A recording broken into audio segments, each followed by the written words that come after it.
Sit down if you want to. Right in the middle of what's going on. I'm in the middle of an interrogation. Take a seat, young Skywalker. The middle children of history, man. Middle of the day, Alfred. Please, take a seat there. Right now, I'm in the middle of nowhere. Stop the middle, it's a base hit! Meeting in the middle. Fight, fight. They fought for the freedom of middle. The middle of the middle of a middle. The middle of a war! This is freaking ridiculous! Why don't we have a seat and talk it over? No! Not the middle seat! No Time to Die? More like No Time to Waste to get to the Middle Seats podcast, the best seat in the house for all things movies and entertainment. I'm your secret agent, I guess. I don't know. I'm running out of things to call myself. My name's Andrew Auger. Enjoy the podcast. You're a horrible spy. You revealed your identity in the first 5 seconds. I wouldn't be a confident one. I don't know. That's all I'm saying. Being a friend with him is a bond that never can be broken, Mr. Nate Lungarini. Aw, good to hear from you too, Drew. That was cute as shit. Daniel Craig would throw up. Yeah. Yeah, and his opinions really Blofeld, Mr. Jake Hensler. Oh, that was pretty good. Yeah. I felt better about this is a double record night for us, and I felt better about these puns than I did on the other podcast that we recorded tonight. No, those are well done.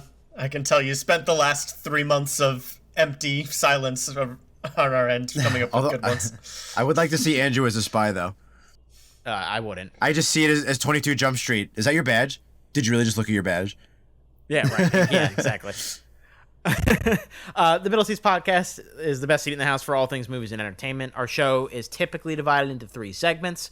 We start with the lobby talk segment, where this week I will pitch a topic, and we will talk about that topic for 10 to 15 minutes like we are in the lobby of a movie theater.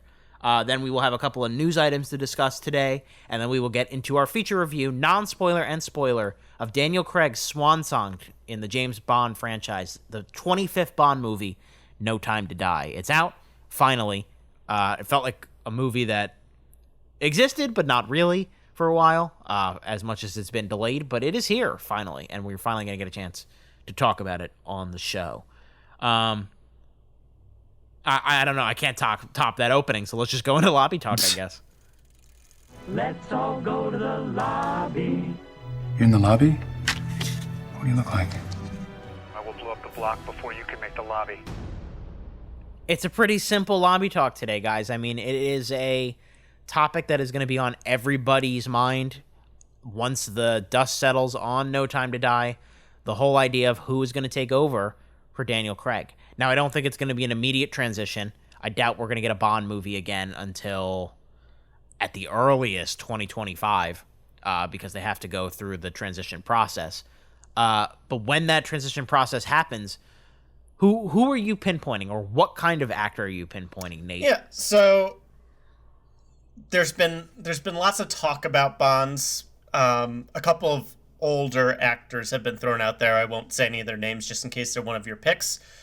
But me personally, like, this movie and even the Bonds before him have all been about an older Bond, and I'd be okay spending a little bit more time with a younger one. I know we kind of got that in Casino Royale because Daniel Craig played the part for 15 years, but... Right, in theory, that's what it's supposed to be. Yeah. And we only really got one good movie of him that way. Skyfall is very much an old school versus new school story, and I'd be okay just trying some new school stuff. So my pick is going to be John Boyega. I feel like I really God damn it. Oh, did I steal your guy? Fuck, I need to pivot. Keep talking. Okay. I'm going to continue as if you didn't interrupt me. Wow. No, keep this in. I'll pivot. Okay. I'll figure something out. Woo! All right, I beat Drew to the punch on something. That doesn't happen too often in this podcast. But he was a charismatic as sin actor coming out for Star Wars The Force Awakens. I said in that review at the time, when we did Last Jedi, that all 3 characters that were introduced for that trilogy were so charismatic and so much fun, and I would love to see more of them. And John Boyega fits all the boxes. He's young, he's got the charm, and he's got the new angle. He is a black actor, an up-and-coming black actor, and I think that could be really important to reinvigorate the franchise. A lot of people of color have been nominated as potential floats in the internet speak about a new Bond. And I think out of all the names I've seen, John Boyega fits the bill for me. I think he could be really, really fun. And if they want, you could even do Daisy Ridley as the girl Bond, and I'd be okay with that too. It's literally like you took my script and just copy and pasted it to your notes, because you just said literally everything I was going to say. So we're going to do something unprecedented here, and Jake is going to be the finale, because I'm not going to come up with, I mean, I can come up with other black actors, but my point is that what do you do? How are you going to do Bond different? Because No Time to Die, and we'll get into this more in about 25, 30 minutes, but it's a final point on a 21st century era of James Bond, where, you know, they kind of adapted all the franchise's legacy and the big things that they're known for and the villains that they're known for to this century. So how do you reboot it and make it new? And I think you have to go into you have to try something different. And I think a Black Bond is as long as you don't make it a token thing, if you actually explore what it means to be a black agent in a world that has, you know, been dominated by white agents for so long, and you have someone who's charismatic and can play the role of Bond successfully, I think that's got to be the next route to go. Or you just do it, or you go female, but I don't know if they're ever going to do that. Mm-hmm. Yeah, and Boyega was the guy I pinpointed because of his charisma and his natural suaveness that has been on display since Star Wars. And the Star Wars movies did his character dirty. Like, I want to see more of him, and I don't know if that's going to happen in a coherent way. So I wouldn't hold your breath. Oscar Isaac got his up and coming roles lately. I haven't seen as much as John. I would love to see more of him. Yeah, I like that pick a lot. I would be cool with that. This was a bit of a tough lobby talk for me because this is it's been a hot topic for like 5 years now.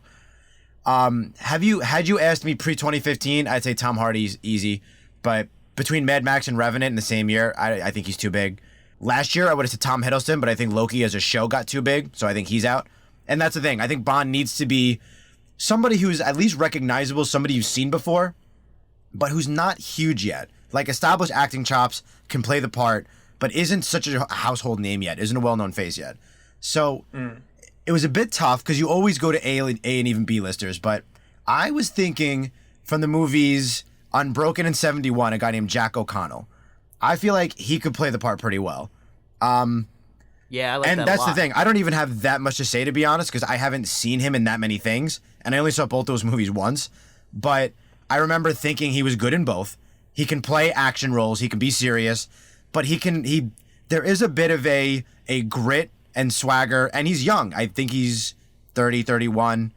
Well, I guess that's when Craig started, but he looks younger. He's got a younger look to him. So I think he could pull off that angle as well. And is he British? I believe so. Okay. I think he's British. I don't totally remember. I was trying to, so you guys were more creative. I was trying to stick a little bit old school with my thinking, like what they've done already. But yeah, I think the younger, I think he could pull off the younger one. He looks young too. He doesn't look that old. So I think he could pull that off. And I know he's been good in serious, gritty drama action roles before. So I could see that guy playing the part. Yeah, he's like the exact level of prominence that they're looking for. He's not a complete unknown, but yeah, I think the one movie I've definitely seen of his is Unbroken, and I liked him in that. He was a good lead. Yeah. I like that pick. I actually would be pretty happy if we even got like a no-name actor or some, like you said, somebody who's not very up in the public sphere yet, not a living room name yet. Of the popular choices that everybody puts on their like wish list, I've always really liked Richard Madden as an option. Of course, for those of you who don't know the name, that's Robb Stark from Game of Thrones. That's pretty good. He's Prince Charming in Cinderella. He's about to be. It looks like he's the lead of Eternals, so that might actually even take him out of the running. But yeah. he has the look and the suaveness. And there's a show called Bodyguard that a lot of people like that say is like basically an audition tape for Bond, just like Layer Cake kind of was for Daniel Craig. That's the one I've always liked. But I don't know. We're not going to get an answer on this, I think, until I think late 2022 at the earliest. I hope they give it some time. Let them be spaced out. The producers have already said they're not going to even start looking until next year. So it's like, yeah, let Craig have his moment, right? I mean, yeah, we don't need like a Spider-Man 3 to Amazing Spider-Man situation where they reboot the franchise way too soon. Absolutely. Give it time to breathe and give it time to die, in case of title here. So that'll do it for Lobby Talk. Let's move into a couple of quick news items before we get to that main review. And this just in, a Newsbreak special report. This is breaking news. I've just been handed an urgent and horrifying news story. You know, when I got that notification from Variety and Deadline, Nate, I knew we couldn't let it go.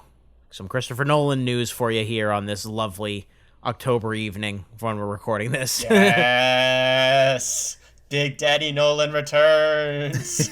As you can see, his enthusiasm has not been diminished by the disappointment of Tenet, which of course came out last year. Was a beacon of hope for theaters, even though it didn't do really well.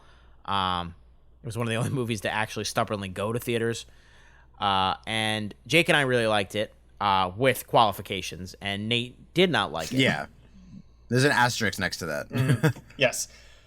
The Tenet was incredibly ambitious, but ultimately failed to put together a coherent story.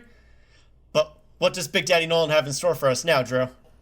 First of all, let's talk about the fallout from everything with Tenet, because Tenet doesn't do, and this might not be the exact ripple effect, but this is how it looks to me, is that Tenet doesn't do really well. They panic. They send all their, they being Warner Brothers, they send all their other movies to streaming day of date and in theaters for 2021, like major movies like The Suicide Squad and Matrix Resurrections and Godzilla vs. Kong. Nolan doesn't like that, and he leaves Warner Brothers. So now there's a bidding war for the next Christopher Nolan movie, knowing that he is not going to go with the streaming thing. And it turns out Universal has won that bidding war, and what they've won is a biopic based on the life of J. Robert Oppenheimer, who is a name that a lot of you will recognize from your high school history. If you are a history junkie, you know very intimately that he is known as the father of the atomic bomb. He played a crucial role in the United States winning World War II with some severe ethical consequences, to say the least. Yeah. He developed the atomic bomb that we dropped on Hiroshima and Nagasaki and basically decimated the Japanese population and ended the war. So, yay, America. Woo. Sure. This will be the first time since Memento that the director being Nolan, has not made a film for Warner Brothers. Universal has promised him a budget of $100 million for this biopic, so you know it's not going to be a slight thing. It'll probably be scale-wise similar to Dunkirk, I would assume. You know, historical fiction. Mm-hmm. He also gets a guaranteed 100-day theatrical window. So that's very significant because the movie cannot hit any kind of streaming or any kind of VOD platforms until it's been in theaters or had a chance to be in theaters for 4 months. Is that 4 months? Not quite 4 months, 3.5 months, roughly. Yeah. And the big news in terms of creative team is that Ludwig Göransson returns to do the score from Tenet. Hoyt van Hoytma, his old reliable cinematographer from Interstellar and Dunkirk, he'll return as well. And then Cillian Murphy, who of course played Scarecrow for him in the Dark Knight trilogy. He also was in Dunkirk. Exception, he is going to be playing Oppenheimer. So that's what we know about it so far. There's a lot to unpack in terms of what's going on with the production and what's going on behind the scenes with the studio. So tackle it any way you want. Jake, let's start with you. Yeah, certainly interesting and different, you know? Nolan has been tapping into some like action, sci-fi, mind-bendy stuff for a little while now, but we haven't seen a biopic. So I'm really, really, really curious to see what his angle would be because, in my opinion, Nolan has not done a bad movie. Even his lowest movies are still solid. And he's just always got an interesting angle. He's always got an interesting style. He's always trying to do something unique and, you know, toy with the audience a little bit. How he's going to do that with a biopic, I don't know. I'm not the genius that Nolan is, but I'm very, very curious, and I think we all can agree we are at the point where anything Nolan slaps his name on, it can be like Pinecone in the Rough, and be like, great, I can't wait to see it. Like, it doesn't matter. Anything he does is going to be exciting. I also think, slightly off topic, but not, it's interesting that we are talking about this and Bond in the same podcast because, one, I've heard a lot of Twitter say they would love to see Nolan do a Bond, and two, I've seen a lot of Cillian Murphy talk to be Bond. And then I also thought, why not John David Washington from Tenet? Anyway. People have been saying Nolan should direct a Bond movie since MySpace was around, so. I just think it's I guess sort of funny coincidence, but not because we talk about Nolan on the pod every third podcast. But yeah, and I mean, Killian or Cillian? Cillian Murphy. Because it's I just like Irish or something, or Welsh or something. Cillian Murphy's a great actor. I think he's one of those guys who's good in everything I see him in, and I haven't even seen his big thing, which is Peaky Blinders. But very good actor. One of the best directors working today. I mean, what do you got to know? Nolan, again, could literally do anything, and I will be there opening night. Yeah. I think one thing you do got to know, Nate, and is what the writing's going to be like this time. Because we've had some issues in the past with certain Nolan scripted things. But it feels like this is something that he can't go too hog wild on, right? I mean, it's a biopic. It has its limitations, you would think. You say it now. Exactly right. In theory. Exactly right. I am honestly ecstatic that he's going for a smaller scale movie here. It's a biopic, so it's going to follow history to some degree. I'm sure he's going to play around with how the story is told in a similar way how he did to Dunkirk, playing with how time flows through his movie, because that's his stick now. He's the time guy. I just hope he doesn't feel the need to go too out there with it. I'm sure there's going to be great visuals just by the context of history as it is, So I think a smaller budget and a more focused film is going to do wonders for him getting back on track. And again, not that he needs too much course correction here. He's a very good filmmaker. Not perfect, but very, very good, very talented. And excited to see where the story goes. In terms of Cillian Murphy being the lead, they've already worked very well together. And just in terms of source material, Cillian looks kind of like Oppenheimer as is, so a little bit of makeup is going to make him look identical. And to top that all off, Cillian Murphy has one of the best 1,000-yard stares you have ever seen, which is exactly what Oppenheimer did in all his post-bomb interviews. It's honestly chilling if you haven't. Just go to YouTube really quick and just listen to how he talks after the bombs go off. It's a man whose soul has left his body and is a husk of what he used to be. He knows that he has changed the world forever, and probably not in a good way. And it's haunting. It's literally haunting listening to him. So this movie, I think, is going to do wonders painting that picture in a visual way when everyone's heard the audio before. So excited to see where the project goes. I think it's going to be a darker Nolan, and I think it's going to be a very, very different take on what we would normally see from a biopic, which is exciting to hear. I agree with everything you guys are saying in terms of the text of the movie. So I want to focus a little bit more on how this came to be and the significance of his divorce with Warner Brothers and stuff. And it really feels like something from the 1940s, 1950s, back when directors had a stranglehold on the business. I'm thinking of the times of Orson Welles, where he would sign a 9-picture deal with MGM, and would go over there and make his pictures and his big movies, and he would be sought out by the directors can come and go as they please to different studios and stuff. It was what Nolan had with Warner Brothers was such a rarity, that the fact that they screwed it up and it was such a messy divorce over this, what we've talked about as an experiment this year, that it doesn't seem to be working out financially, although it might be working out in terms of HBO Max subscribers. It's pretty significant, and it feels surreal to think about how much power Nolan has. Is he the most powerful director, you think? I think Scorsese. In terms of political pull, I don't think he would be the biggest name on the list, but in terms of getting money for his projects, yeah, I think Nolan is the highest on that list, easily. I think he's above Scorsese because of that reason that Nate just said. I was gonna say Spielberg too, though. Like, he can do whatever he wants. Well, well, yes, yeah. No, yeah. I think Spielberg is a better contender than Scorsese, because think about how long it took Scorsese to get the money he needed just to make The Irishman.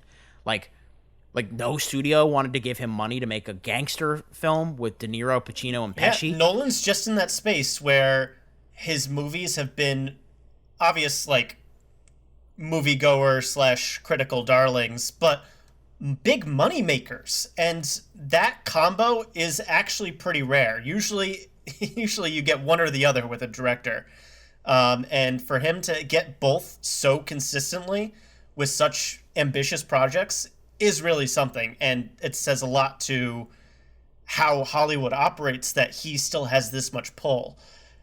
Yeah, I mean, it helps that his movies are really good too. Yeah, like mostly all of them. Well, that's like, but Dunkirk is a perfect example. Sorry, Jake, of a movie that, a lot, like 8 times out of 10 might bomb, made $500 million worldwide. Mm-hmm. Insane. Yeah, that's basically what I was gonna say. Like, there's not always a big correlation to, well, take out the unoriginal properties like Marvel and Star Wars. Like, original properties don't always make a ton of money, and his are the absolute peak of defying that argument. Like, original, other than Dark Knight series, original property every time, and just doing so well financially. Like, he's just, I don't know, whatever he's doing, he's got to figure it out. And let's be clear, the reason he had that financial success in the first place is because how incredible The Dark Knight is. Like, that catapulted him. Yeah. Right, that will make him a lifer for anybody. And I mean, the pivot point, the turning point was Inception, that people were able to go with him on that crazy ride. Yeah, doing that back-to-back years just... Yeah, there aren't too many directors I would say are household names to the average person. Like, we obviously know a whole bunch because we do a movie podcast, but I can go to somebody who's seen one movie a year for the last 10 years, and they will still have an idea of who Christopher Nolan is. That's rare. That's really rare. The only 3 I would say that are all household names are probably Spielberg, Scorsese, Tarantino. Probably. Maybe a couple others that I'm missing, but like Nolan is throwing his name in there easily. All right, I think this is about as much we know about this one. Obviously, we'll be bringing you updates when we learn more. One final thought I want to say about this, because I just thought about how he's getting $100 million for a biopic. When that bomb goes off in that movie, it's gonna look good, and it's gonna be devastating. He's gonna build that tension, so when it goes off, it's gonna be big and it's gonna be horrible. $30 million of the budget right there. I'm afraid to go see it in IMAX. I might go deaf. The most exciting biopic ever. Maybe in poor taste, but Nolan does have a habit of doing practical effects. Do you think he'll find a deserted island or desert somewhere and just make his own? Oh, Nate, yeah, I refuse to CGI. Boom. All right. Oh, man. Let's move on to a significantly huge movie, about as big as a Nolan movie, probably bigger. Let's talk about this little property called Spider-Man, and let's talk about the trailer for Spider-Man: No Way Home. That's right, folks. Spider-Man is in fact Peter Parker. But this isn't about me. This is hurting a lot of people. When Mysterio revealed my identity, my entire life got screwed up. I was wondering if maybe you could make it so that he never did. The entire world is about to forget that Peter Parker is Spider-Man. Wait, everyone? The multiverse is a concept about which we know frighteningly little. The problem is you trying to live 2 different lives. Hello, Peter.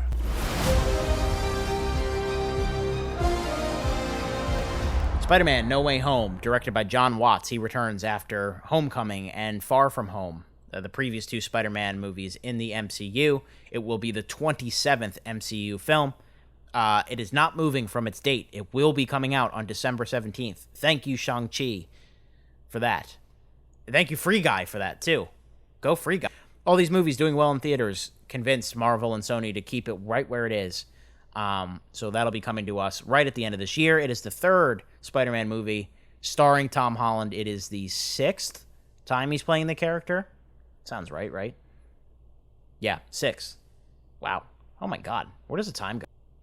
After Peter Parker's identity as Spider-Man was exposed by Mysterio at the end of Spider-Man Far From Home, Peter's life and reputation are turned upside down. He asked Dr. Stephen Strange, of course played by Benedict Cumberbatch, to help restore his secret identity with magic, but this has dangerous repercussions that force Parker to learn what it really means to be Spider-Man. From who? We'll see. The movie also stars Zendaya, Jon Favreau, Marissa Tomei, Jacob Batalon, Benedict Wong, of course returning as Wong. And then this is where it gets a little hairy, because we know Alfred Molina's in it because of the trailer as Otto Octavius, Dr. Octopus. What version of the character still remains to be seen.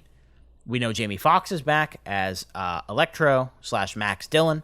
What version of the character remains to be seen. We know J.K. Simmons is back as J. Jonah Jameson. The MCU version, if there are any other versions, it remains to be seen. And then it remains to be seen if Willem Dafoe, Emma Stone, Kirsten Dunst, Andrew Garfield, Tobey Maguire, are they in this movie? Will we know? Is that a deep fake of Andrew Garfield talking on set? Nate, you're the special effects guy. Is that a deep fake? I think the reigning theory at the time is that it's one of those intentional leaks that the studio puts out there, insists isn't real, but actually is real because the denial just creates more and more headlines. So, potential spoilers inbound, but this is also stuff that we've been talking about for the last year and a half. We're all expecting it. Mm-hmm. Now, it's almost like when you get into the concept of a multiverse and you cast certain actors and confirm that certain actors are in it. I mean, I don't want all the speculation around this movie to be that, but you just can't help it, you know? Like, it's also never been done before, so it's going to be exciting. It's at the very least, we talked about this when we first heard about Willem Dafoe and all those rumors. This movie could very well make all of these extraneous characters a glorified cameo scene where they just show up, they say a line, and then they're out.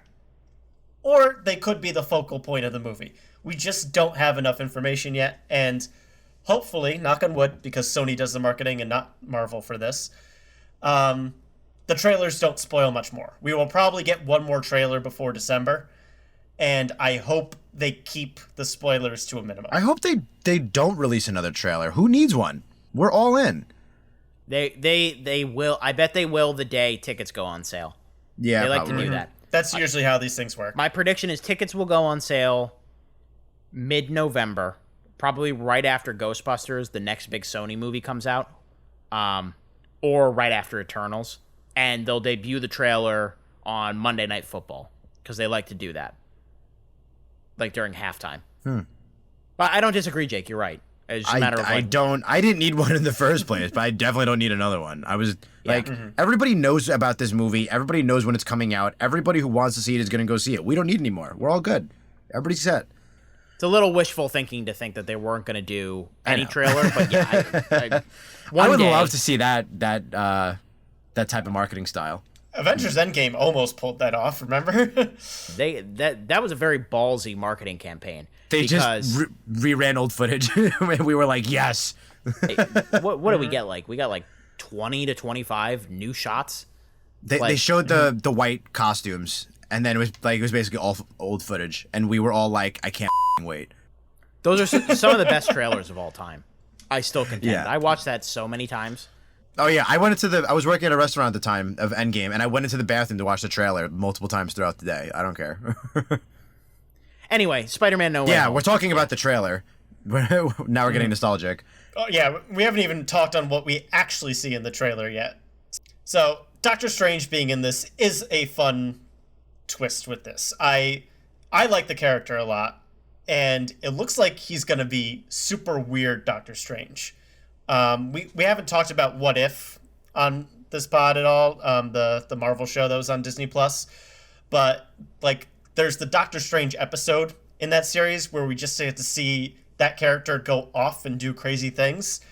And getting more of that live action is going to be a lot of fun. I feel like, at least from the tone the trailer's setting, Doctor Strange probably could have told Peter the rules before he started casting the spell. I feel like there could have been a little more planning and a little bit more like, be responsible. But I'm assuming there's going to be a little bit more to it than what we see in the trailer, but we'll find out. There are these crazy fan theories of if that's actually Doctor Strange, too. So we don't know enough context, but yes, I agree with... Just tell him to shut up. Like, why does he even have to be there? Can't he cast a spell to shut him up? Yep. Get the cape around his mouth. I mean, it doesn't seem hard. Anyway. Mm-hmm. What do we all think about Doc Ock coming back? That's at least guaranteed that he's back in some capacity. Super exciting. I love Alfred Molina in that role. So oh, yeah. He's great. Mm-hmm. Whatever we get from him, I'm pleased. Yeah. As long as we don't get Topher Grace, I feel like I'm good. And like... Spider-Man is notably the only character involved in the MCU that has to deal with a secret identity. Almost everyone else either doesn't really care, or just is their superhero persona all the time, right? So I'm very curious to see where they expand on it in here, because in the first one we got the standard superhero trope where like I can't tell everybody, but I still have to be my superhero self. And then Far From Home was kind of dealing with the, I gotta tell certain people, but now I gotta keep those people safe, right? And now the last one is the open-ended question. Now that everyone knows my secret identity, can my life still be the same? And we'll see if Peter Parker can come to terms with that. But all of the speculation is obviously around the crossover villains and whether we're getting other Spider-Man and blah, blah, blah. But we do have to think about this story. I wonder how they're going to successfully tie all of this in to actual Tom Holland Peter Parker's story and life, Like, everybody wants to know about the heroes and villains that are going to pop up, but we do still need to establish what happens after people forget. There's going to be a lot of story going on. Also, it's still taking place post-Endgame. People are still adjusting to the snap. Like, there's going to be a lot going on. Let's even go back to square one. Are people really that convinced by that Mysterio video that they think he's a murderer after he helped save the world? Yeah, there's a lot to dissect outside of the crossover. Yeah, and his relationship with Zendaya's Michelle is going to be very crucial, I think, to this. Yeah, because it clearly they're at a budding stage of their relationship, and they need to do enough work to establish that he's so in love with her that he is willing to mess up the spell and basically have these catastrophic consequences, Like, right. Because, like, it's kind of the thing, like, yes, he has this secret identity, and yes, it's all being affected, but Peter Parker could drop out of school if he wanted to and just go live at the Avengers Tower. Like, in this version of the story, he has backup, So it's like... Yeah. And all of his family would have backup as well. Yeah. So it's like, is what's happening in his life really that catastrophic that he needs to go and ask for Doctor Strange's help? That's something they're going to have to set up before they even get to any of the multiverse stuff. Yeah. And be very convincing. 100%. Mm-hmm. And like the other factor, at least that we can see from the trailer, is that he's being labeled a murderer, which is accurate, but we're also talking in a universe where Iron Man casually blows up people in the very first movie of the MCU. Like, the no-kill rule has not really been a factor in Marvel movies up to this point. The big factor is that everybody thinks Mysterio's a hero, remember? Right. They don't know he's a villain. So it looks like Spider-Man murdered like a superhero, which is, again... It's a matter of you're basically believing the Alex Jones of this universe. So it's like they're gonna have to make that credible as well. Yeah. That's my other thing. That's a little pet peeve of mine when there's just lack of communication to move the plot forward. If Peter just explained everything, If it was character to character, that's one thing. But this is trying to convince the entire world. Yeah. In a world where we know, like, we can't convince people to to take a life-saving vaccine, you know? Convincing a whole swath of people that Spider-Man is actually a good guy, really trust him here, when part of the population doesn't. I don't know. They could even get topical with it and how misinformation spreads. Very true. Very true. Who knows? Yeah. Okay, there's only so much we can talk about here because we only got one trailer. Lack of information. But obviously vibes are good. Obviously we're excited. And obviously we'll have more to talk about either for a second trailer or when the movie comes out on December 17th. Either way, this will not be the last that the Middle Seats podcast talks about Spider-Man No Way Home. That's for sure. Yeah. That'll do it for our news segment. Let's pivot back to James Bond, and let's get into our feature review of No Time to Die. They used to be able to get into a room with the enemy, and now they're just floating in the ether. Target enough people. And the people become the weapon. James Bond. License to kill. I could be speaking to my own reflection.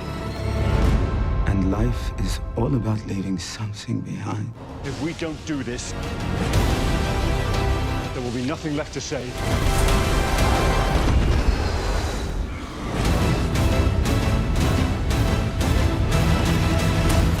Casino Royale, Quantum of Solace, Skyfall, Spectre, and now No Time to Die. That is the Daniel Craig era of the Bond franchise, which will hit 60 years next year since Dr. No came out in 1962, starring Sean Connery.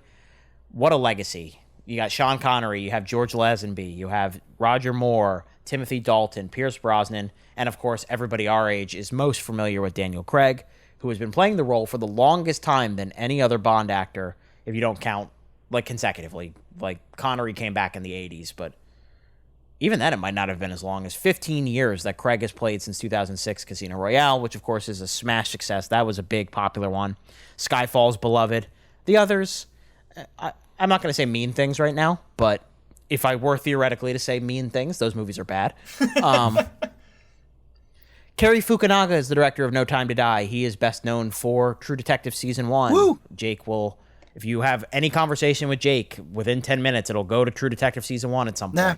BoJack. But if you bring up True Detective Season 1, I will be talking your ear off. Yeah, BoJack is 5 minutes. And he will remind you, it's one of the only TV series he rewatches on the regular. I only rewatched it twice. Yeah. Director of that, End of Beasts of No Nation, a fantastic, underrated drama he did starring that? Idris Elba. Yes. I didn't know that. Yes, he did. Oh. Yeah.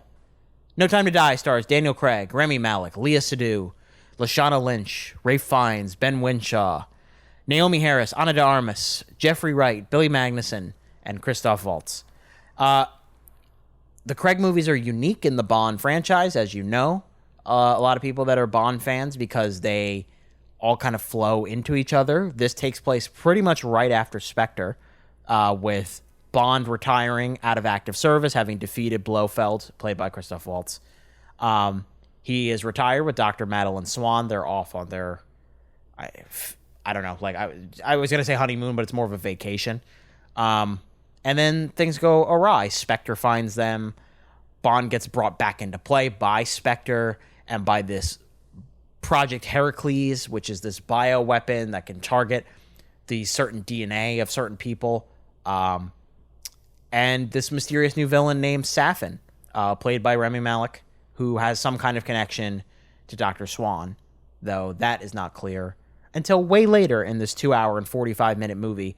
That is a glorified encore standing ovation for Daniel Craig. It wraps up a lot of loose ends, but it's also just a traditional sleek Bond movie as well.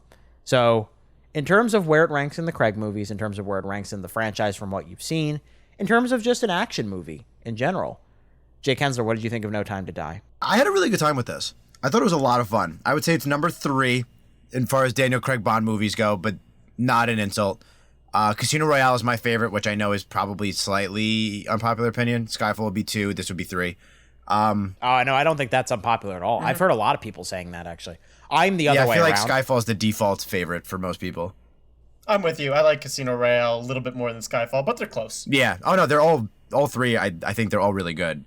I just don't really like Quantum of Solace. But anyway, No, I had a really good time with No Time to Die. I think the plot, kind of like Spectre, I think the plot starts to fall apart a little bit as the movie goes, or it just gets a little bit head scratchy and a little bit like, what? This is what we're doing? Okay. But overall, I think it's really, really fun. I think acting across the board is really top notch. All the action is really, really good. And I think it ties up his story really well. I really was not sure how they were going to send him off into the sunset. And I think it's effective. And I think it works. And yeah, I liked a lot of this movie. There's a little bit of turn your brain off to enjoy the plot, which I did. But yeah, like I'm aware that there's flaws and there's issues, but I don't know. I did not feel the runtime. I know some people are complaining about that. I did not feel the runtime at all. I could have sat there for even longer and kept watching. And yeah, I don't know. I just really, really enjoyed this movie, and I'm definitely looking forward to watching it again. I think it's a lot of fun. Nate, and as Jake kind of highlights, the runtime is a big part of the discussion that's gone with this movie. So I'm interested on your thoughts on that and in the movie in general. Yeah, no, don't get me wrong. This is a long one. Make sure you use the bathroom before you sit down, or you're going to have a rough last hour.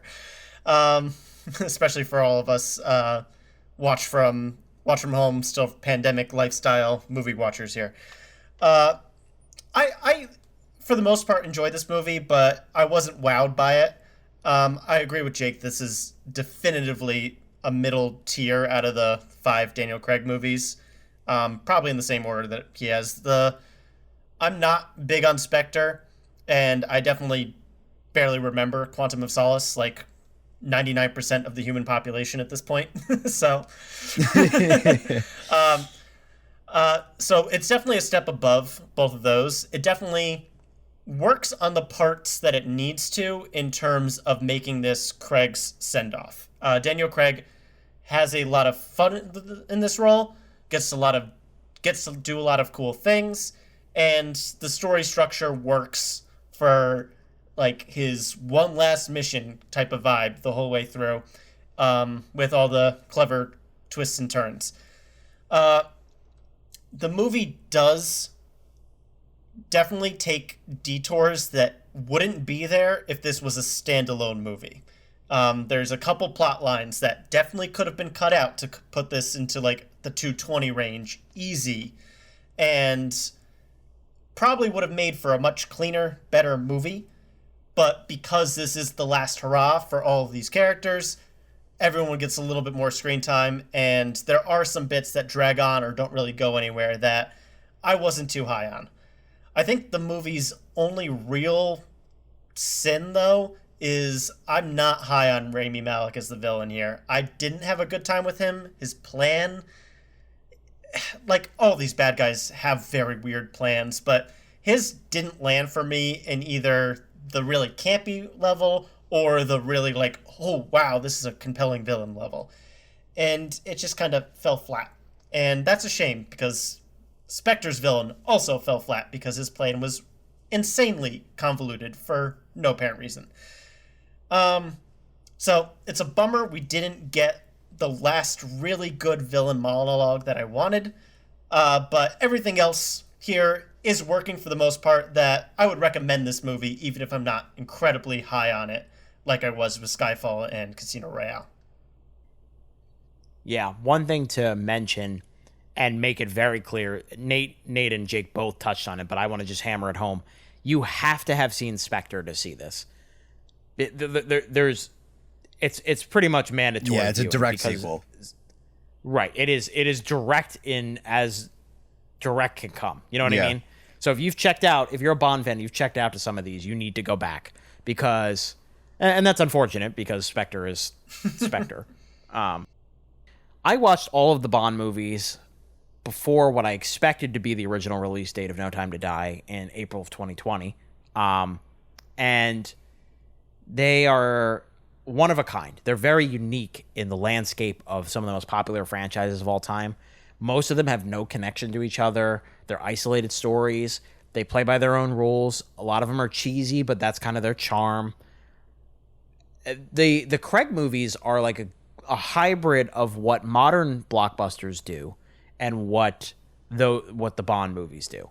They find a very interesting balance in that there are elements of Jason Bourne in there. There are elements of interconnectivity that are important in Marvel movies and stuff like that. And it's a very interesting conclusion to this era. And it's the first time that a Bond actor has gotten the opportunity to have a proper send-off. Because a lot of the times they just change the actor and they act like nothing happened. Because the movie's completely its own animal, yeah. Right. This is an actual end for Daniel Craig's time in the role. And they're able to build it in that way.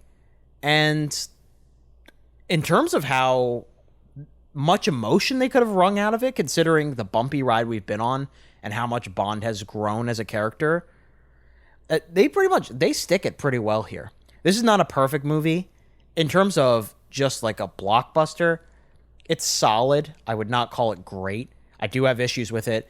I did feel the length, Jake, especially in the middle part. I've seen the movie twice now. And it... Where do you find the time? It drags in that middle second hour a little bit. For the reasons that Nate already kind of highlighted, is that it has this, reverence and necessary requirements to the previous films that it has to kind of circle back around and tie up loose ends. I have issues with the villain as well. I have issues with the love story that are directly the fault of Spectre, because that movie didn't do enough to establish some elements that are very crucial to Bond's character here. But overall, the action here is slick. It's very well directed and it looks great. The supporting cast is really good, even though they all get very select moments. I thought Lashana Lynch was great as the new 007. I liked that. When they introduced her as 007, I smirked. I was like, that's a really cool little detail that they're throwing out there. She has a very fun rivalry with him, but it's never like malicious. They're all clearly still working towards the same objective. Yeah. It's like every character gets a little time to pop in and do their thing. Like Ben Whishaw is once again great as Q.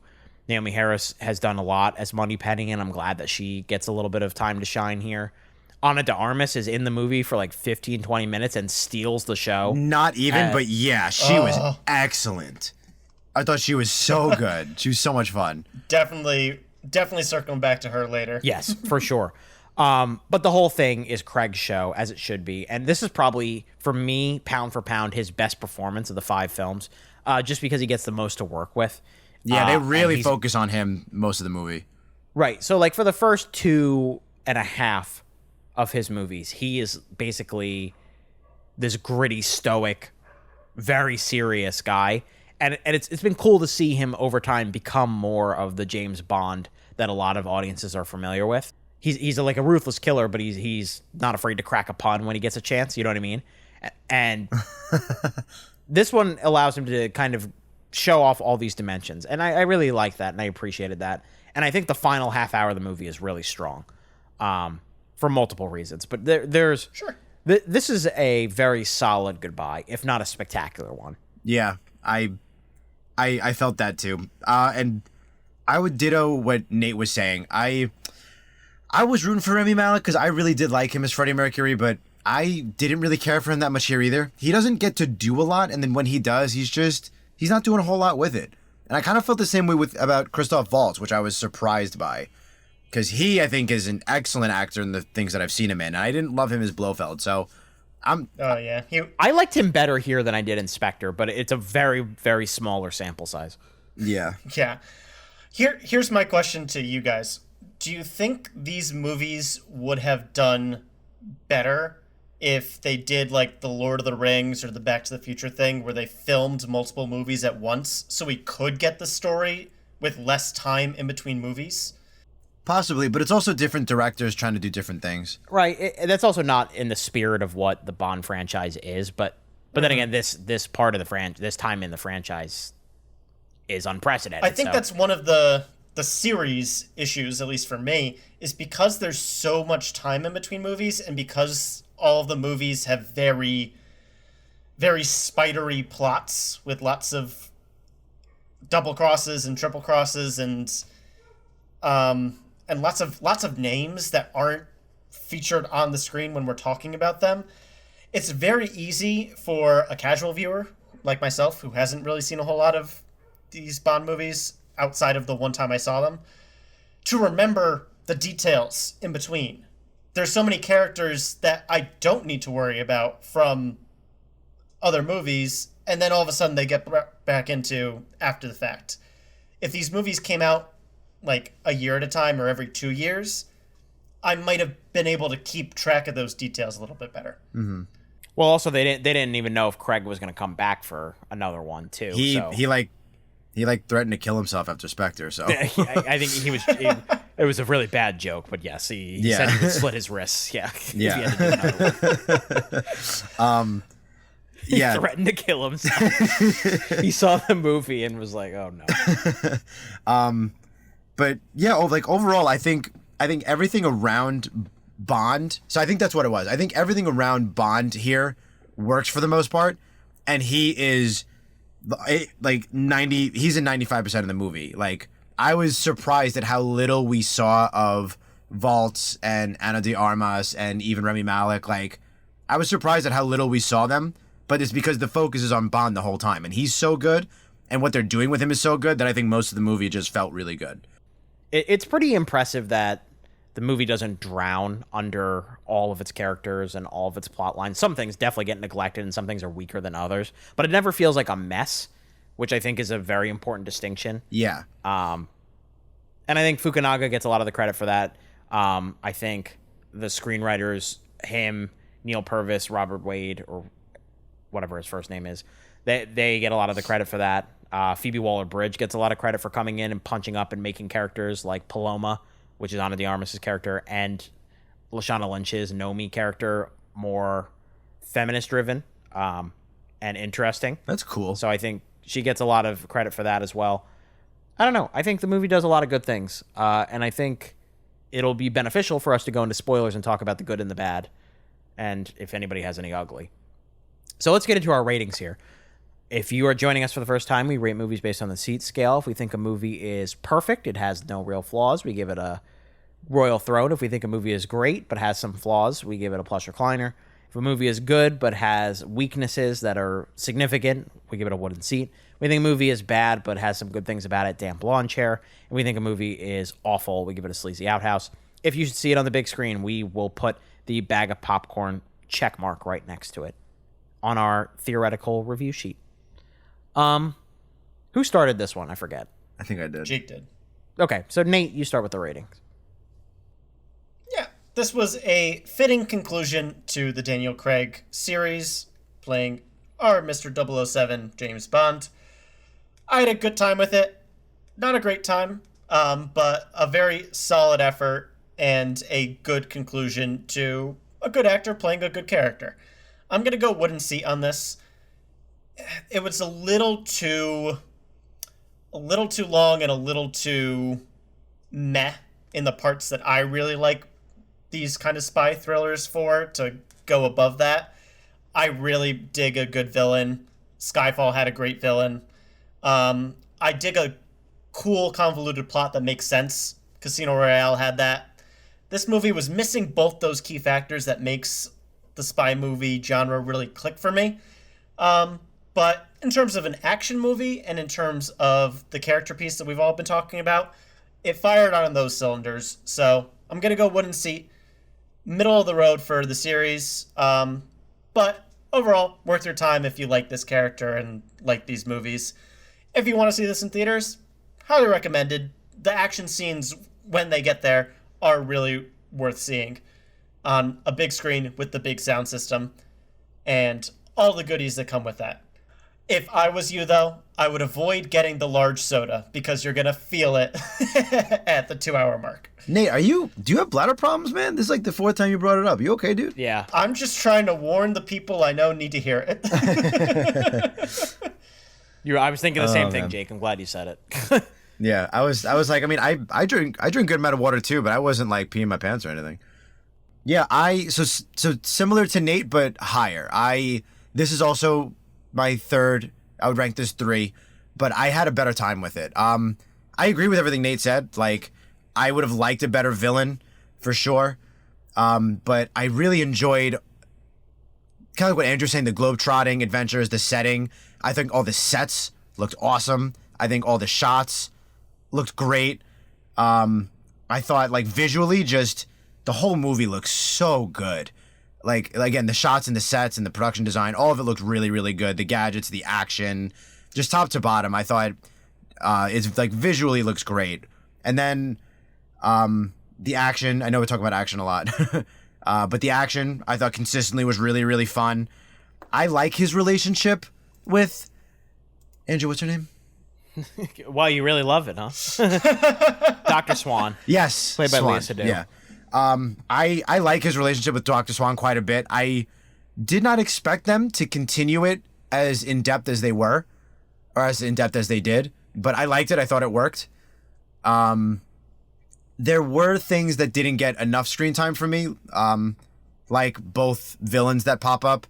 I think both could have been done more with, but then the movie was also 240 and change. So I guess you can't have it all.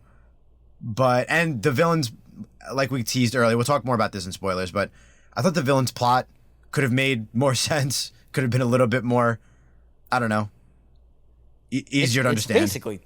It's basically two plots, and we'll get into both. Yeah, that was a little bit much. Like we were saying, it's certainly not a perfect movie, but I think most of it works, and it's just a really, really fun 240. Like, I'm excited for, I guess, HBO Max or whoever picks it up so I can rewatch it again at some point. Yeah, definitely plush recliner for me. Definitely bag of popcorn. You should see this in theaters because it's just so fun and it looks so good. Daniel Craig is really good. Most of the acting is really good. Like, it's just something you want to see on the big screen with a good audience.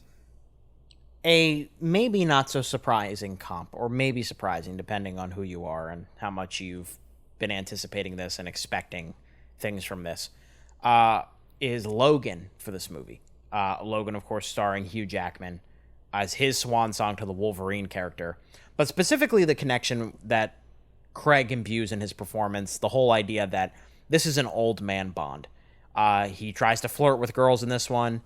They don't care anymore. He's 55. He's an old cranky man. He's a step or two. He's not as suave as he used to be. He's making dad jokes a lot of the time. Like, those little things, just the evolution of the character was something I really respected about this movie, beyond it just being another Bond adventure. It takes the time to do something different. Now, a lot of the Bond tropes are at play, and a lot of the Bond weaknesses are at play. And a lot of that is going to be fine for some people, and for some people it's going to be an issue.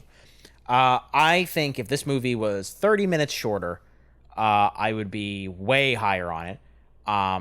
But as it stands, it's still a plush recliner for me. It is on the lower end of the plush recliner scale. You absolutely should see this in theaters. You should see it in IMAX like I did, because Fukunaga takes advantage of the frame in all of the different action sequences, particularly the opening one, which you've seen a lot of in the trailer. It involves his gun-gattling car, and just, it's spectacular. It has different elements to it, and there are a lot of good sequences from there as well that we'll talk about more in the spoiler section. Whoa! Oh, spoiler alert! Spoiler alert! Spoiler alert! Excuse me! Spoiler alert! So I feel like a good place to start, and even though it seems backwards, is the ending. I mean, it's the thing a lot of people are talking about, right? I'm on board for it. This is our first Bond to have the curtains close on the character, right? He actually dies. I believe so. I don't remember any other. Yeah, I wasn't sure if they were going to do that. I wasn't, especially when they introduced the daughter aspect. I was like, oh wow, are we actually going to give him a happy ending, or is he going to? Yeah, like I was almost going into this movie, I was kind of expecting the Dark Knight Rises type ending where we might see a flash of him before he disappears off in some diner in Italy or whatever. But no, he is a ghost. Yeah, he is gone. There's no way around it. Mm-hmm. It's not ambiguous honestly, at all. Yeah, honestly, props to the movie for coming up with a good, compelling reason for the character to need to die. Like, having to save the world is one thing, but coming up with the situation where he can't be with the woman and now daughter he loves because of this special virus, I thought was a good way to avoid the cliches of that type of ending, you know? Mm-hmm. Right, like staying behind for no reason. Or staying behind for no reason, or like saying, oh, we can't be together because you'll just always be in danger around me, that kind of thing. You avoided all those typical spy movie cliches. And again, as a send-off and with everyone like toasting to his memory at the end of the movie there, I just thought was a nice, bittersweet ending to a good character. Yeah, I thought the beats there were great. Like, that final scene where Ray Fiennes reads from the book, I think is some reference. I can't figure out exactly or remember what it was. But they toast to him, and then he goes back to work. Like, establishing that while Bond was the spy that we've been following, he's ultimately just a cog in the machine of these world-saving organizations. They say that, I think it's Skyfall. It might be one of the other earlier ones, but they say, like, 00s have the 00s usually have a short lifespan. Like, this is not uncommon. I think you're right. I think that is Skyfall. Yeah, they say, like, this is not uncommon. 00s do their job and they die. Yep. So, yeah. So while we all love Bond, and Bond was probably one of the best 00s or more successful 00s that they ever had, and he probably did live longer than most of them, he is, like Andrew said, he's one of their cogs in the machine. He served his purpose, and then that was it. As great as he was. Yeah, save the world, what, 5 Something times? like that. Yeah. So that was obviously great. I do want to talk about the Rami Malek plan, because I feel like that was where the movie kind of started to, it didn't fall apart, but where it started to crumble a little bit. Mm-hmm. It just, I don't know. So let me see if I can sum up at least my understanding of his plan. Yeah, see if you can. Drew mentioned there's 2 plans. The first one is to exact revenge on Dr. Swan's father, right? To essentially... Well, Spectre in general. To just get revenge for his parents and family being killed. He ends up kidnapping Dr. Swan and the daughter. And, like, finding her is his whole first half, if you will. And then the second half is he wants to clean up the world using the Hercules virus. No, what is it? Not Heracles.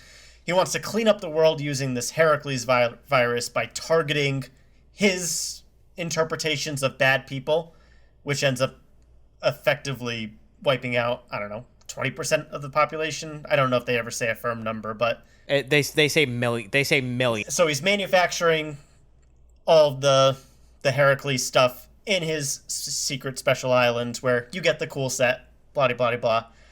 And he gets to toy with both Bond and his family, and Bond and the world he needs to save.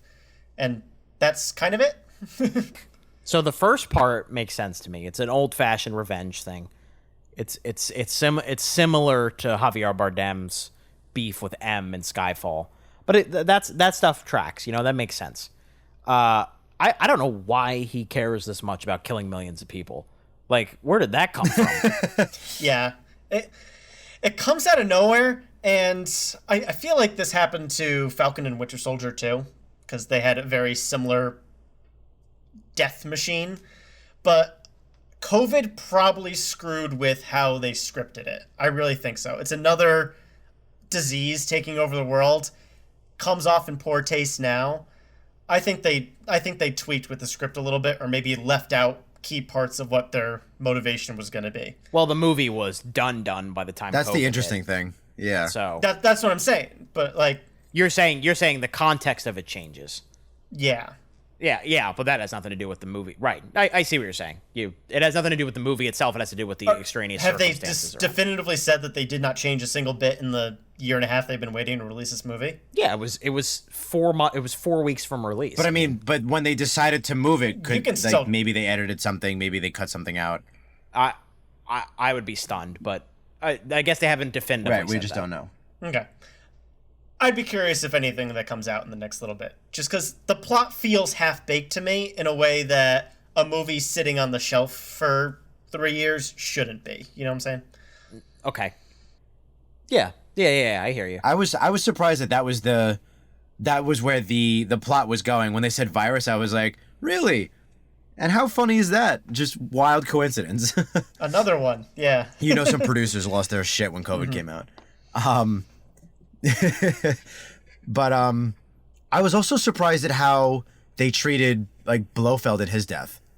It just kind of quick and then happens and then they move on. And I was like, correct me if I'm wrong, because I'm not as familiar with Bond as you, Andrew, and probably even you, Nate, just because I've never seen outside Craig Bonds. But isn't Blofeld kind of like the big Bond villain, generally speaking? And that's why it was such a quote-unquote big deal for him to show up in Spectre. And then when he was a disappointment, I was actually kind of surprised that they bothered to bring him back here at all, because he really doesn't add too much to the story. He's really only in like one scene and then like pops in a little bit here and there. Right. There have been so many villains through Bond history. Like Spectre was a big part of the Connery ones, and then just went away until the Craig ones.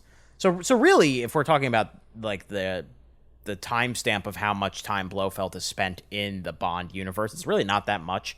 But he's the icon. He's who Dr. Evil's based off of, So yeah. Like obviously, there's a little bit of influence there, and yeah, you're right. It is kind of an afterthought. Him in the movie in general is a bit of an afterthought, but they needed to tie up those ends, I guess, which is fine. It leads. That's what I was kind of hinting at in my opening remarks here.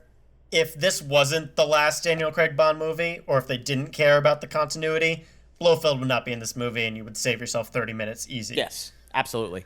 But then again, we also wouldn't get like the sequence in Cuba, which is maybe my favorite sequence in the whole movie. You could have had another organization tackle him in Cuba, I'm sure there's organizations that Bond and M have pissed off, so. But I'm also glad M wasn't actually behind it. When they started to play that card a little bit, I was like, I don't know. And then we kind of heard his side, and then he's not really behind it. I was a little nervous about that. Ray Fine plays that well. He plays it as like a guy who's being very defensive because he knows he screwed up. Yeah, but it wasn't like I'm working with the villain. It was like my hands were a little tied. This is the best I could do. Yeah, and I think the way that they capture the progression that finally brings Bond back to MI6 in some capacity works well. It would take something like his dear friend Felix Leiter, which very nice for Jeffrey Wright to come back one more time and play that role. It would take something like him dying to bring him back into the fray. Another big name that I was surprised was only in like 2 scenes. Well, he's a big player in Casino Royale. So it's kind of like he's been gone since Quantum of Solace, so you forget how big he was. But it's like, you got Jeffrey Wright at your disposal. You might as well bring him into the fold, Yeah. Felix Leiter is another iconic Bond character. He's like always been the primary American ally to Bond, and different actors have played him, and obviously Jeffrey Wright is the latest. Yeah, the opening scene with the car and all that is really, really fun. And then the scene where you have Anna de Armas just totally killing it as like a new age Bond girl. Drew and I have already talked about this before. But she has better chemistry with Daniel Craig than the actual love interest does. Yeah, they work super well together. I was so surprised when we didn't see her again. Right. And obviously we know that from Knives Out because they were so good together in that. Even though it wasn't like a romantic chemistry, the two of them were scene partners the entire time. Exactly right. And like she's just electric to begin with, but that whole scene where you got to have like the standard but like necessary infiltrate the bar and find the bad guy and oops, we got caught in a trap that every spy movie needs to have was just perfect. And it mixed together a good blend of the old and the new. Like we got the dry martini shaken, not stirred. We had the shootout. We had the villain unleashing this crazy face melting out of nowhere plan that almost works. That was like the perfect encapsulation of this new age, old age Bond coming together. And I had a ball with that scene. I wish more of the movie was like that. I thought the scene in the woods with the fog was really, really cool. I had a lot of fun with that one. Like visual style, excellent, but then there's like a hint of silence and like tension that builds, and then he just destroys people. He picks everybody off, and he's just such a badass in that scene. I really, really had a fun time with that one. It's like a mini version of what they do at the end of Skyfall, where he sets up the trap for Javier Bardem's villains, but this time it's just a makeshift. It's way quicker than that. I love how he like unloads the clip and all the drivers. And kicking the car at the end of that scene. I'm glad you brought this one up, Jake. I forgot about the scene until you just mentioned it, but that was one of the more fun scenes of the movie. It's the one scene where Bond is like entirely within his element. You know, like he's screwed up at almost every single other scene in the movie up until this point, and this is where he fully lets loose. Is like, FYI, I am still a 00, and I am going to wreck your shit. Right. Well, they reinforce that with that amazing fake oneer, but close. You know, like the one shot where he's going up the stairs in Safin's facility and just mows. everyone down. Yeah, they're like, remember, James Bond is still the OG. Straight John Wick scene. Yeah. John Wick should bow down to the OG. Yeah. But Bond has never been this merciless, you know. And as far as great deaths go, I loved how they used the what is it called? With the watch and the mechanical eye. Yeah, the electromagnetic watch, yeah. Electromagnetic pulse. Another Bond callback. That was one of his first gadgets, I'm pretty sure. I feel like they started to step away from that the last couple movies. He didn't have a whole lot of gadgets in this one, which was a little bit of a shame. Even in Spectre, he just has the exploding watch. I'm trying to remember. I mean, I remember they made a very conscious effort to have more of them in Skyfall, but that also was partially because of the 50th anniversary part of it and the legacy. But he had that cool gun. You remember that gun he had, which was only calibrated to his fingerprints? Yeah. And then they had a great payoff with that, where one of the villains gets the drop on him. He tries to shoot him, and it doesn't work. Andrew, when you said dad joke, were you talking about when he kills the guy with the EMP? He makes a joke at the end. Oh, there are there are multiple, but that's the most prominent one for sure. The theater really reacted to that, but I did too. I think I went, under my breath, went like, oh shit. Like, he blew that guy's head apart from the inside using a EMP. Like, wow. That was creative. Right, and like the Casino Royale Bond wouldn't do that. So that's, I've liked watching the evolution of Craig's Bond. If we're talking like ranking Bond elements that are in everything. I know I have a differing opinion, at least with Nate, on the Billie Eilish song. Oh yes, I wanted to talk about this because I was underwhelmed by the visuals of the opening credits, but I really liked the song, and I think that seems to be a lot of people's opinion. The opening credits visuals are cool, but there's no like comprehensive theme to it. There's like, it's just stuff happening, I found. And I was like, all right, this is fine. It's setting up what's happening. But like usually, like the Skyfall, not to go back to Skyfall again, but when he goes into the water and it's underwater graves and stuff like that, and the demons of his past under the water, obviously 6 feet under.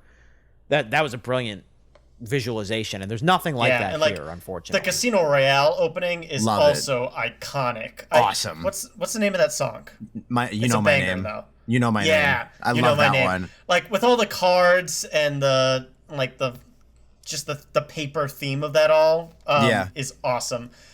The last two openers have not been great from my perspective. Like the last one was a snore of a song, and the visual was bad and the movie was bad. So that's just a triple whammy right there. This one, I do not like the song. It needs more. I thought it was repetitive. For me, yeah, it went on too long, and like you said, Drew, there wasn't a good cohesive theme. Like, there's that statue, but we don't really know what the statue means to Bond. I think I was not that I didn't dislike it, but I was definitely underwhelmed by it, and I also made an active decision not to listen to it, so the first time I'm hearing it is in theaters. So then I was like, oh, it's underwhelming. Really? Yeah, I wanted to hear it for the first time in theaters, and it just kind of felt repetitive and underwhelming. Yeah. Yeah, you guys are going to be disappointed when it wins the Oscar. It's already won a Grammy. Skyfall was the best Bond song out of the Daniel Craig series, by far. I still like Casino Royale's. It's the same thing for me. This one is number 3 out of 5, just like the movie's number 3 out of 5. The one cool visual, though, I did kind of like that did tie into the movie was there was like a line of guns that were firing at each other to make a DNA strand. Yeah. And I'm like, oh, yes, that actually meant something to the movie. Woohoo, we got there. Yeah, I did like that. Right, but that comes at like the end of the montage, you know? Yeah, I was like, oh, that's neat. I like that. Yeah, that was like the last thing I really wanted to touch on, I think. Yeah, I'm glad you said that because I wanted to bring it up earlier and I forgot. Hans Zimmer's score is really good. Really good. It's very classic Bond, but it's got his traditional like big blaring sounds in it, and it also integrates the Eilish song really well at like 6 or 7 different points in the main themes. I did like that touch of just having that melody there whenever Bond had to make a choice is really when it came up, usually involving the love interest there, Swan. But yeah, Hans Zimmer, you can't go wrong. I don't think that man has a bad note in his body. The Amazing Spider-Man 2 score is terrible, but leave it to Andrew to know. Yeah. Didn't even know it was him. Yeah, same. I didn't know he did that one either. Yeah. Final thoughts on No Time to Die, Jake Hensler. Yeah, I might be the highest man here. It might be because I think I turned my brain off a little bit for this one. Once I realized where some of the sciencey plot was going, I kind of went, yeah, all right. But yeah, aside from Rami Malek and Christoph Waltz, which is shocking because they're the 2 Oscar winners here, I thought everybody else was really good casting. I love where the story went. I wasn't expecting it to be so love interest based, but I thought it worked. I thought basically every action scene was really good. And yeah, it's just, I don't know. I didn't feel the runtime. I just had a really, really good time with it. I thought it was a great send-off. I will be rewatching this one in the future. Yeah, definitely go see it. Again, I will keep promoting this. Go see it in theaters. Go see it in a big screen. Movies are back for a couple months now. Go see them. We want theaters to stay alive. We want them to survive the pandemic. And this is a great, great way to support them. Because what better way to send off James Bond than go and see his last movie in theaters? Yeah, and I mean, that's really your only option right now. No VOD for this one, which is good. They waited this long, they should get the full theater experience. Nate Longarini. Yeah, No Time to Die was overall a good movie, a fun movie. Not my favorite out of the series. We've gone over that ad nauseum at this point. But at the end of the day, it's a good time. So yes, I'll second Jake's thoughts. Go in theaters, enjoy it for what it is, laugh at the parts that are fun, look in awe at the set pieces and the sets that just make this look as awesome as it does, and then complain on Reddit later about why the plot makes no sense. And I'm excited to see what Daniel Craig does after this. Like, we obviously know that he's going to be involved in the Knives Out series, if and whatever they do with that. But it'll be fun to see him in some more comedic roles after this, I think. Because this was a nice, serious send-off for him, I think. And I want to finish this with Daniel Craig. If we weren't really around on the internet in 2005, but when they first cast Daniel Craig, people, just like they did when Heath Ledger was cast as the Joker, and just when they did when Robert Downey Jr. was cast as Iron Man, people flipped out. And people had like very strong opinions. They were like, oh, he's blonde. How is he going to do this? Like hair dye doesn't exist. And there was a lot going on. So for him to have taken this role and not only made it his own in 15 years, cultivated an entire new generation of Bond fans while also ushering it into the 21st century and making these movies cool again, because they were a joke at the end of the Pierce Brosnan era. He should really be proud of everything that has come out of this. And I'm glad that Spectre wasn't the send-off. No Time to Die is a much more fitting goodbye to what he's done. He's able to go out on his own terms. He clearly had a lot of stake in the writing here. And while this movie is far from perfect, it is as messy as you would expect a 2-hour and 45-minute movie to be that isn't a Lord of the Rings epic or a Godfather epic. All those movies are going to have issues, it feels like. This is still worth your time, without a doubt, if you have any kind of affection for him and what he's done for the character. So that'll do it for a review of No Time to Die. That'll do it for this episode of the Middle Seats podcast. Before we go, Nate Lungarini, where can they find us on the internet? Alrighty, here's how you can get in touch with us. Please like, comment, and subscribe to our YouTube channel, The Middle Seats. You can also listen to us on the go on all your podcast platforms, including Spotify, Stitcher, iTunes, and SoundCloud. For questions, comments, and updates on the show, keep an eye on our Facebook, Instagram, and Twitter, all at The Middle Seats. And if you like what you hear and you want to see more content, let us know and spread the word. A lot more big movies coming up here in the final home stretch of the year. We've got Dune, Last Night in Soho, Eternals, Ghostbusters, Spider-Man, I almost said Far From Home. You can watch that now. No Way Home is what I meant. A lot of big movies coming. We're not necessarily going to cover all of them, but we're going to do our best to cover as many as possible for you as you decide what to give your money here in the last 3 months of 2021. That'll do it for Nate Lungarini and Jake Hensler. I'm Andrew Auger. Keep that seat warm, everyone. We'll be back soon.